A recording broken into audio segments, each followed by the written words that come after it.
माझी मोठी जाऊबाई रोज रात्री माझ्या खोलीबाहेर बसायची.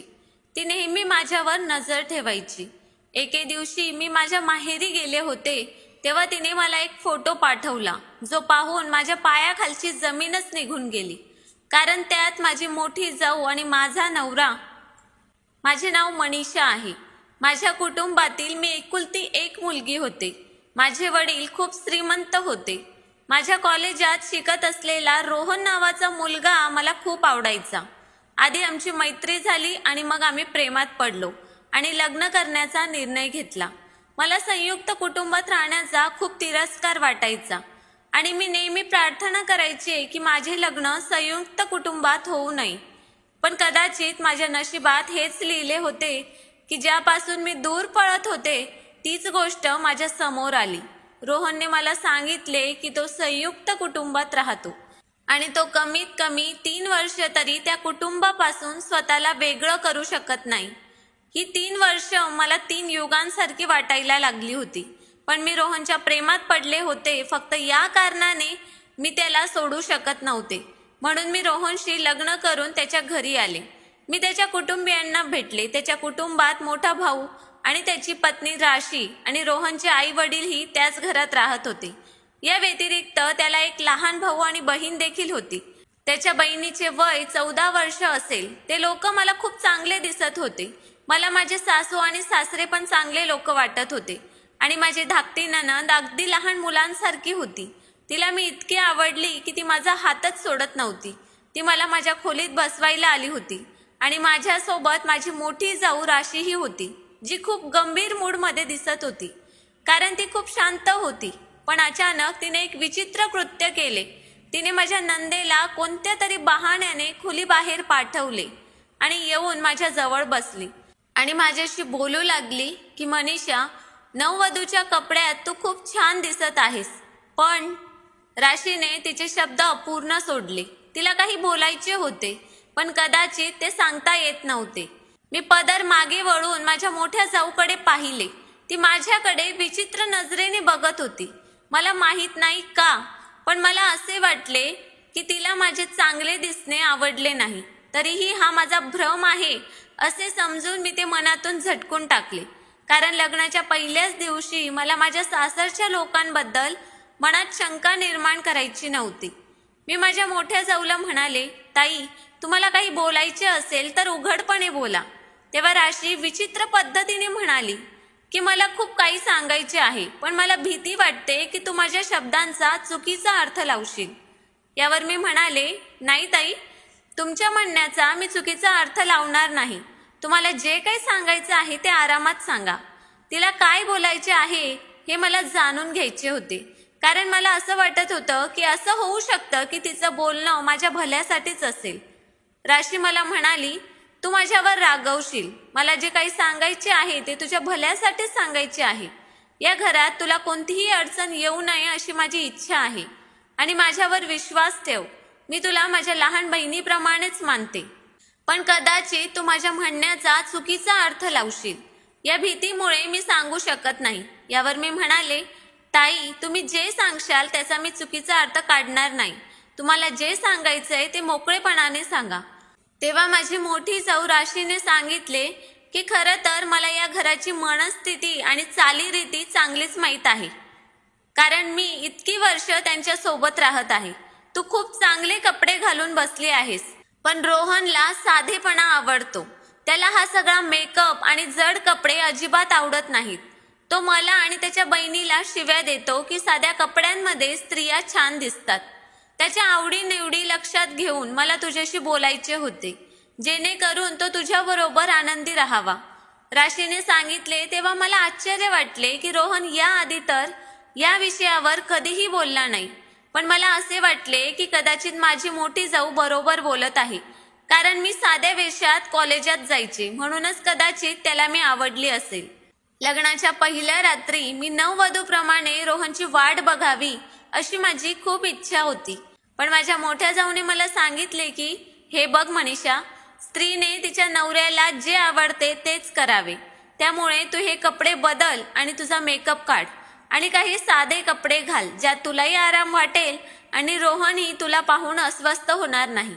राशीने सांगितल्यावर मी तेच केले आणि माझे कपडे बदलले आणि रोहन येण्यापूर्वी माझा मेकअप काढला. राशीच्या बोलण्यावर माझा विश्वास का बसला माहीत नाही. मला असे वाटले की ती वर्षानुवर्ष या सर्वांसोबत राहत आहे, त्यामुळे तिला त्यांच्या आवडीनिवडी जास्त माहीत असतील. पण रोहन खोलीत शिरल्यावर खूप विचित्र बोलला की तू हे काय केले? नववधूच्या कपड्यात मी तुझ्याकडे नीट पाहिलंही नाही आणि तू कपडे बदललेस. जर उन्हाळा असला असता तर मी स्वतः तुला हे कपडे नक्कीच बदलायला सांगितले असते, पण हवामानही तितकेसे उष्ण नाही. आणखी 1 तास त्याच कपड्यात राहिली असती आणि मी तुझ्याकडे एक नजर टाकली असती तर तुझे काय बिघडले असते? तू आपली पहिली रात्र खराब केलीस. मी माझी वधू बघेन असा विचार करून आलो होतो, पण माझी वधू कुठे आहे? तुझ्या हातात बांगड्याही नाहीत. रोहनचा राग पाहून मी इतकी अस्वस्थ झाले की मी काहीच बोलू शकले नाही. कशी तरी हिम्मत करून मी हे बोलायला गेले की तुला हे सगळं आवडतं, पण तोपर्यंत रोहन तोंड फिरवून झोपून गेला. मी त्याला उठवूही शकले नाही आणि हे काय झालं असा विचार करत बसून राहिले. मी माझ्या मोठ्या जाऊला याबद्दल बोलले नाही आणि मला संधी देखील मिळाली नाही. अशा प्रकारे माझ्या लग्नाच्या सुरुवातीचा काळ गेला.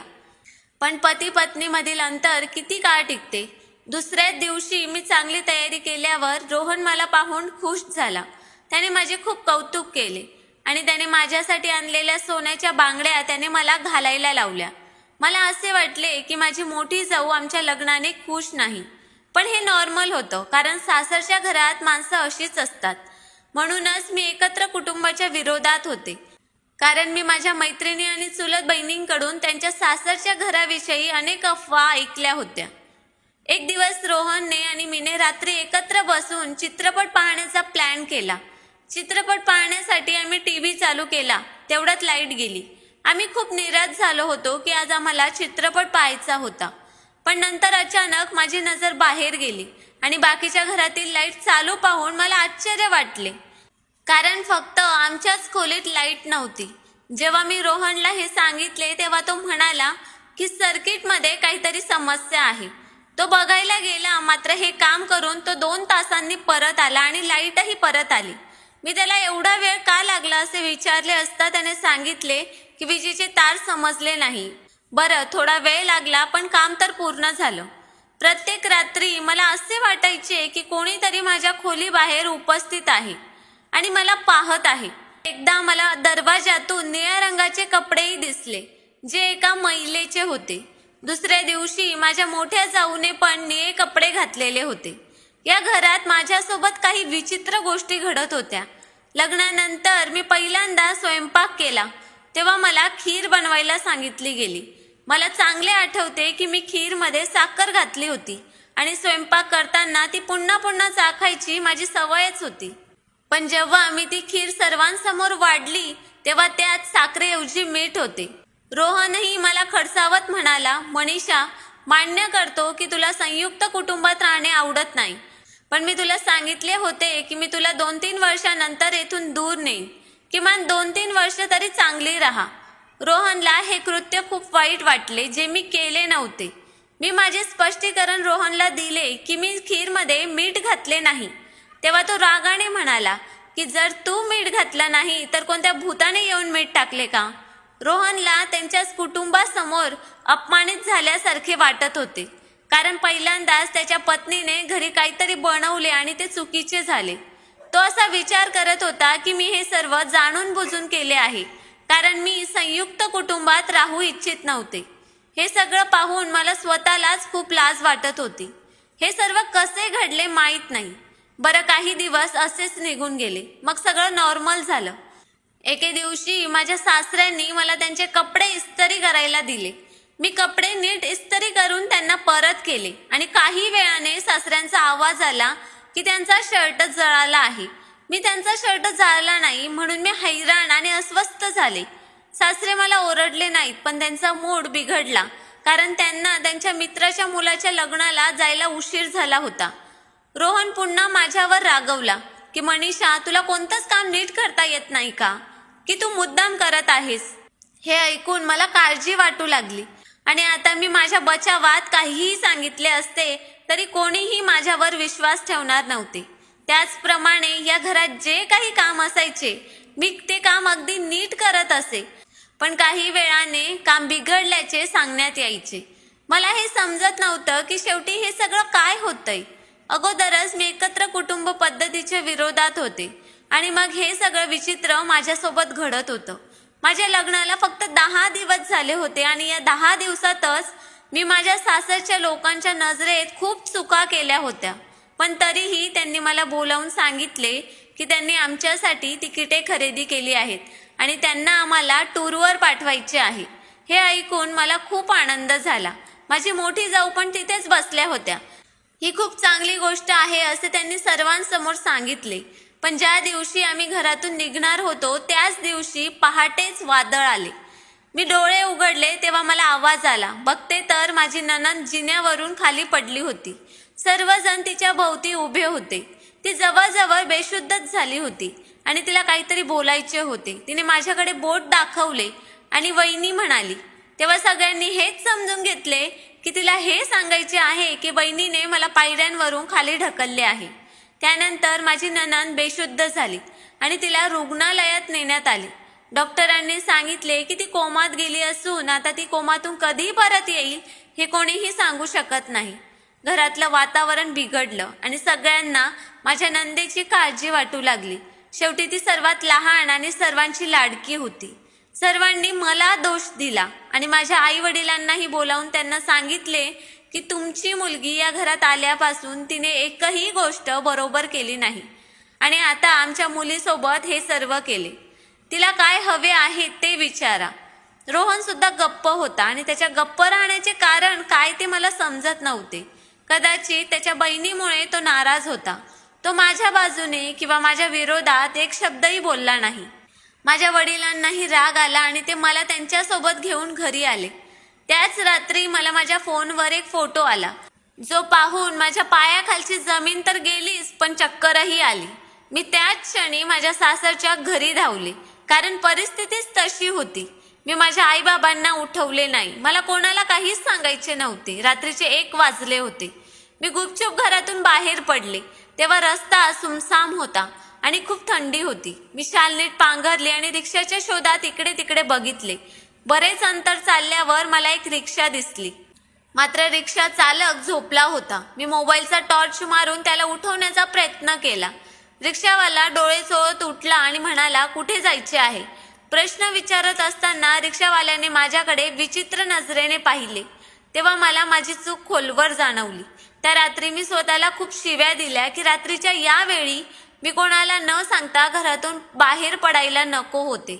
पण या फोटोत जे काही दिसले ते बघून मी गोंधळून गेले. मला लवकरात लवकर घरी पोहोचून सगळ्यांसमोर सत्य उघड करायचे होते. मी रिक्षात बसले. माझे हृदय जोरात धडधडत होते आणि बराच प्रवास करून घरी पोहोचले. मी लगेच घराकडे धाव घेतली तेव्हा मागून रिक्षावाल्याने हाक मारली, ताई कृपया मला पैसे तर द्या. रिक्षा चालक असे म्हणताच मी शुद्धीवर आले. मी इतकी रागवले आणि गोंधळले होते की मी त्याला पैसे द्यायचेच विसरले. मी त्याला पैसे दिले आणि आत पळत सुटले. त्या फोटोत मी पाहिलेल्या दृश्यामुळे मला खूप राग आला होता. ते माझ्यासाठी पूर्णपणे असह्य होते.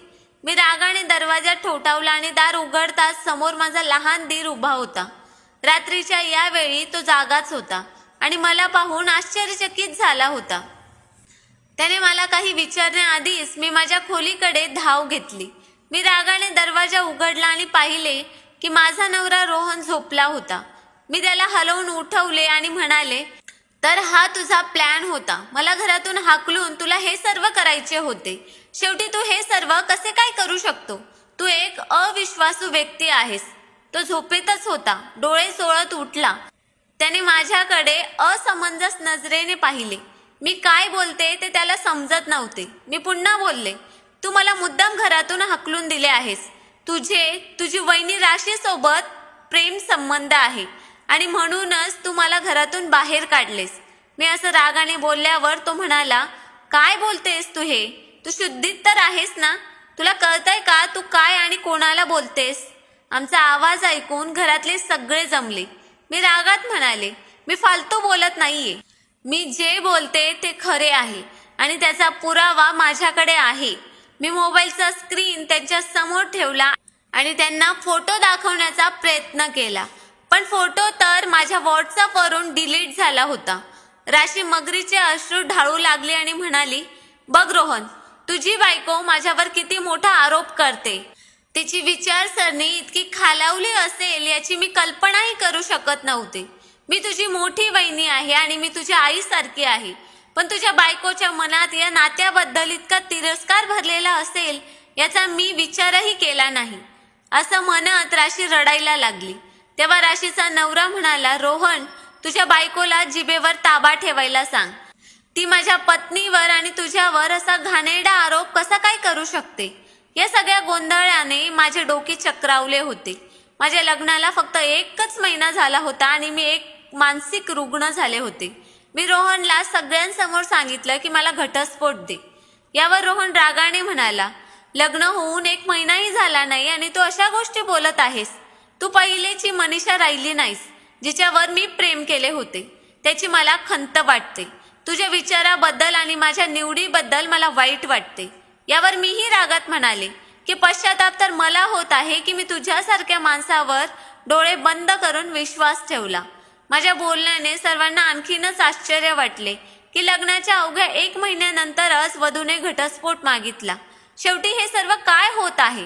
रोहनने सगळ्यांना तिथून निघायला सांगितले. त्याला माझ्याशी एकांतात बोलायचं होतं. तो म्हणाला, मनीषा, तू तुझा आणि माझा तमाशा का बनवला आहे. या घरात तू माझी प्रतिष्ठा आधीच खराब केली आहेस आणि आज तर तू खूप विचित्र केले आहेस. यावर मी म्हणाले, मी खरंच सांगते आहे की मला माझ्या मोबाईलवर एक फोटो आला होता ज्यात तुझी वहिनी राशी माझे कपडे घालून आपल्या खोलीत तुझ्या उशीवर बसलेली होती. माझे ऐकून रोहनने डोके धरले आणि म्हणाला, तसं काही नाही, मी शांत झोपलो होतो आणि तुला असे फोटो कोणी पाठवले. मी म्हणाले, हे फोटो मला कोणीतरी अनोळखी नंबरवरून पाठवले. मी या विषयावर त्याच्याशी वाद घालू लागले आणि अचानक रोहनची नजर कशावर तरी पडली. त्याला त्याच्या जवळ असलेल्या उशीवर कानातलं पडलेलं दिसलं आणि ते राशीचंच होतं. ते बघून रोहनला लगेच समजलं की मी खोटं बोलत नाहीये. या दरम्यान रोहनला डॉक्टरांचा फोन आला आणि डॉक्टरांनी सांगितले की त्याच्या बहिणीला शुद्ध आले आहे. जेव्हा सर्वजण हॉस्पिटलमध्ये पोहोचले तेव्हा माझ्या नंदेने सर्वांना एक विचित्र गोष्ट सांगितली. तिने सांगितले की ती राशीच्या खोलीसमोरून जात होती तेव्हा तिने राशी आणि राशीची बहीण नैना यांच्यातील संभाषण ऐकले. राशी वहिनी आणि तिची बहीण नैना म्हणत होती की त्यांना रोहन दादाचा आणि मनीषा वहिनींचा घटस्फोट करून द्यायचा आहे, जेणेकरून राशी वहिनी रोहन दादाचे लग्न तिची बहीण नैना सोबत करू शकेल. आणि जेव्हा राशी वहिनीने पाहिले की मी या गोष्टी ऐकल्या आहेत तेव्हा तिने मला पायऱ्यांवरून खाली ढकलले. मी बेशुद्ध होण्याआधी मला माझ्या मनीषा वहिनीला सांगायचे होते की तिच्यासोबत काहीतरी वाईट होणार आहे, परंतु मला संधीच मिळाली नाही. माझ्या नंदेने सगळ्यांना हकीकत सांगितली आणि सगळ्यांनाच धक्का बसला. राशीच्या नवऱ्याने म्हणजेच माझ्या मोठ्या दिरानेही या सर्व गोष्टी ऐकल्या. तो एक साधा माणूस होता आणि या सगळ्या प्रकरणात गप्प बसायचा, पण आज त्याचे डोळे आणि तोंड दोन्ही उघडल्यासारखं वाटत होतं. घरी जाताच त्याने राशीला या सर्व गोष्टीची आठवण करून दिली आणि तिला रातोरात घटस्फोट दिला. राशी सगळ्यांना शाप देत बाहेर पडली की या घरात कोणीही सुखी राहणार नाही, त्यामुळे या घराचा नाश होईल. पण प्रत्यक्षात हाच या घराचा सर्वात मोठा कहर होता जो आज टळला. मी पण माझ्या घरी परतले. माझी नणंद ही दवाखान्यातून घरी आली. माझ्या सासू सासऱ्यांनी माझ्या मोठ्या दिराचे लग्न अशा बाईशी करून दिले जी अगोदरच विधवा होती. ती स्त्री अतिशय उदात्त आणि शुद्ध होती. ती या घरात पाऊल ठेवताच घरात समृद्धी आल्याचा भास झाला आणि घरातले सर्व संकट नाहीसे झाले. सर्वांनी माझी माफी मागितली आणि मी सर्वांना माफ केले. महिनाभरानंतर आम्ही सर्वांनी फिरायला जाण्याचा बेत केला. आता हे लोक माझे कुटुंब आहेत आणि मला नेहमीच त्यांच्यासोबत राहायचे आहे. मला संयुक्त कुटुंब आवडू लागले आहे. मला समजले आहे की जिथे कुटुंब एक संघ असते तिथे नाती सुद्धा एक संघ असतात. इतरांसाठी खड्डा खणणारा माणूस स्वतः त्यात पडतो हे खरे आहे. राशी माझ्यासाठी खड्डा खोदत होती पण ती स्वतः त्यात पडली. मग मी ऐकले की तिची धाकटी बहीण नैनाचे लग्न झाले आहे, पण तिचा नवरा तिचा छळ करतो. मी विचार करत होते की ही बाई तिच्या बहिणीसाठी माझ्यासोबत वाईट वागत होती, फक्त तिला तिच्या बहिणीला माझी जागा द्यायची होती म्हणून. पण आज तिच्याच बहिणीला वाईट वागणूक दिली जात आहे. जर राशी माझ्याशी चांगली वागली असती तर आज ती स्वतः या घरात सुखी राहिली असती आणि तिची बहीण सुद्धा सासरी सुखी असली असती. पण वाईटाचे परिणाम नेहमी वाईटच होतात. तर मित्रांनो, स्टोरी कशी वाटली ते कमेंट करून नक्कीच सांगा. आम्ही नेहमीच तुमच्या कमेंट्स आणि लाईकची वाट बघत असतो. आणि स्टोरी आवडली असेल तर चॅनलला सबस्क्राईब करायला पण विसरू नका. धन्यवाद.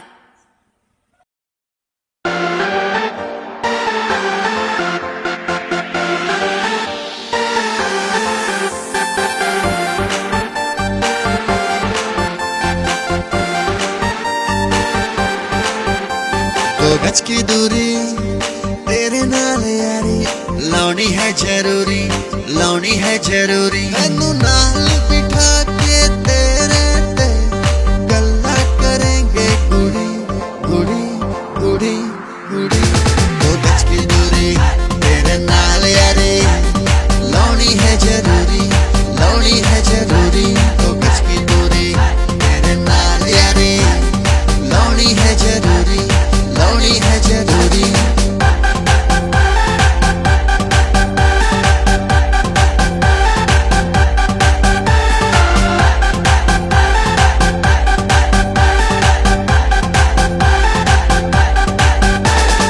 आखिरी जवानी तेरी अब मैनू चाहिदी चाहिदी चाहिदी।